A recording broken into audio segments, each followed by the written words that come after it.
Paul. Most of us grew up with the voices of my first guest, Bugs Bunny, Porky Pig, Sylvester, Tweety Pie, Daffy Duck, Elmer Fudd, Yosemite Sam, Barney Rubble are just a few of the cartoon voices that this man has immortalized. It's a pleasure to welcome Mr. Mel Blanc. Mel, welcome.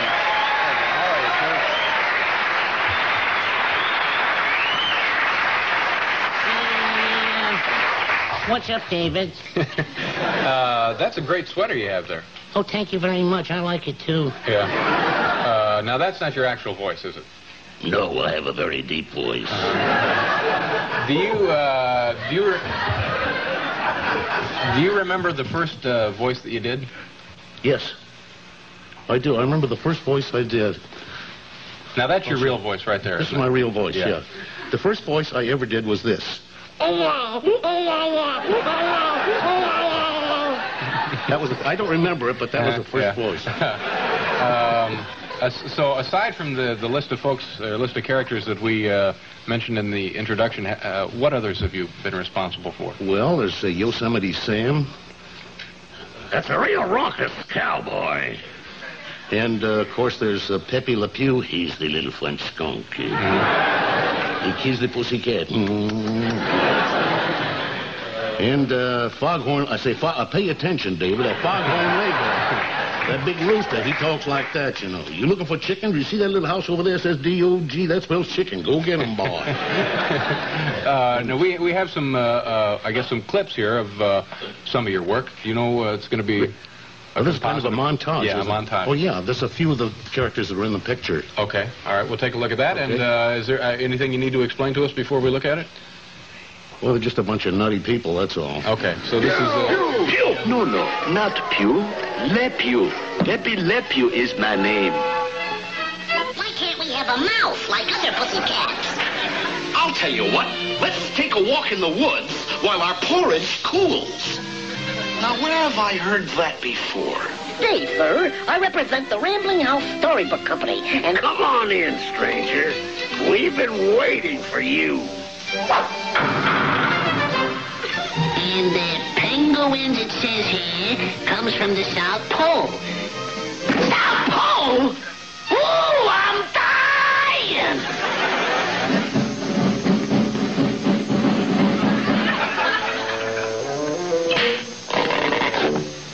You're despicable.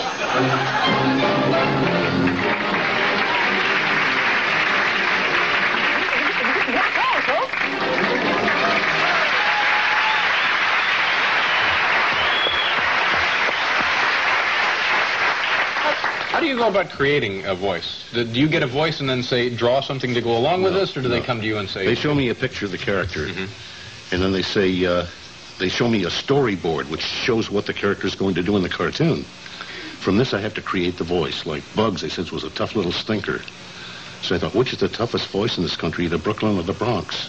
So you put the two of them together. That's how I got the voice for Bugs, Doc. And Porky, they said, was a timid little character. So I went out to a pig farm and wallowed around with the pigs. I wanted to be authentic. And when I went back to the studio, they kicked me out and said, go home and take a bath.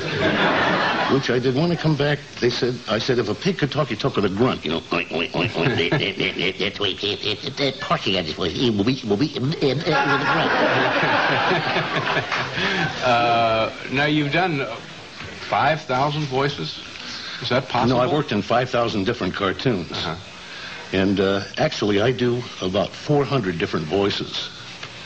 And in each dialect, you can do many different voices. Yeah, do you have any that, there must be some that are similar in the 400 that you've done? No. They're not similar. I mean, you can recognize each one differently.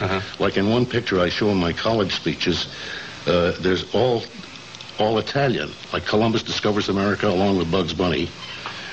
And the Columbus, he talks it down here, you see. He talks in Italian, a dialect like it is. And the Bugs, he talks the world is around, I think. And various, you can do different voices and different dialects. Yeah. All right, we're going to pause here. We got to go away for a commercial, and we'll be right back with Mel Blanc.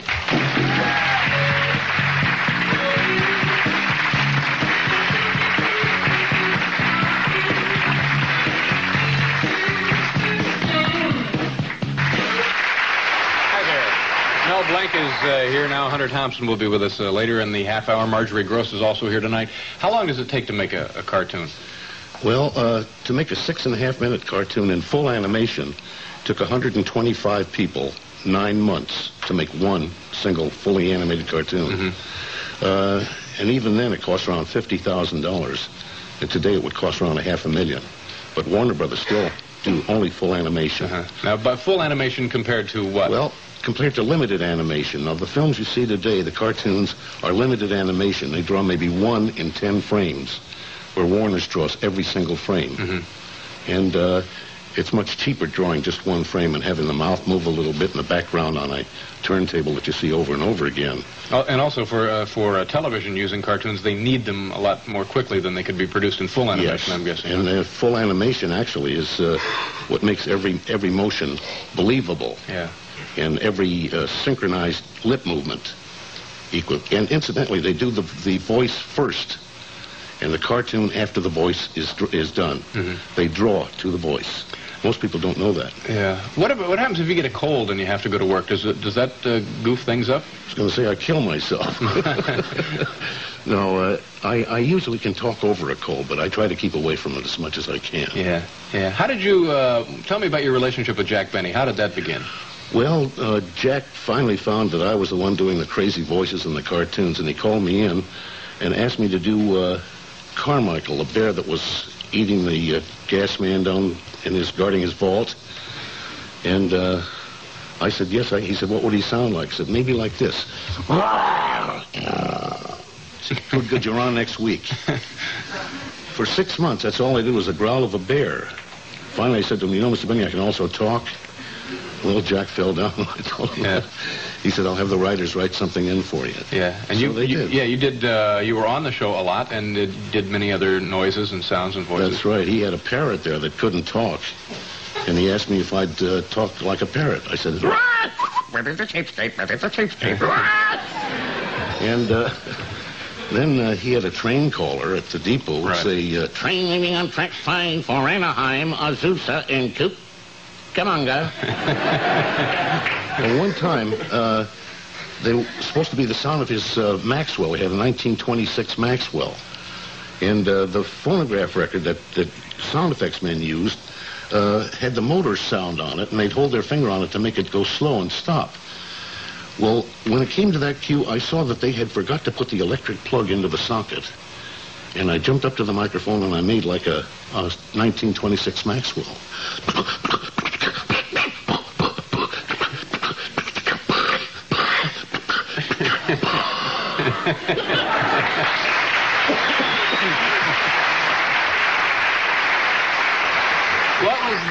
What was the character? Was his name Cy?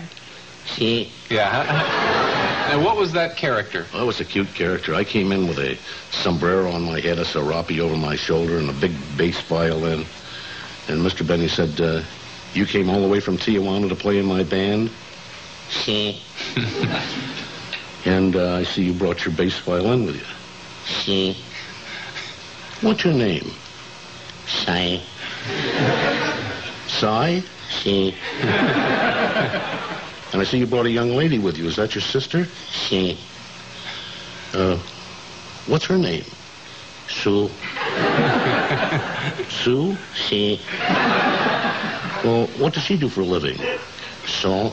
That's all there was to the whole spot, but Jack loved it. We have some more film. Now, this would be a new film, a new cartoon, feature length. Is that right? No, I think this is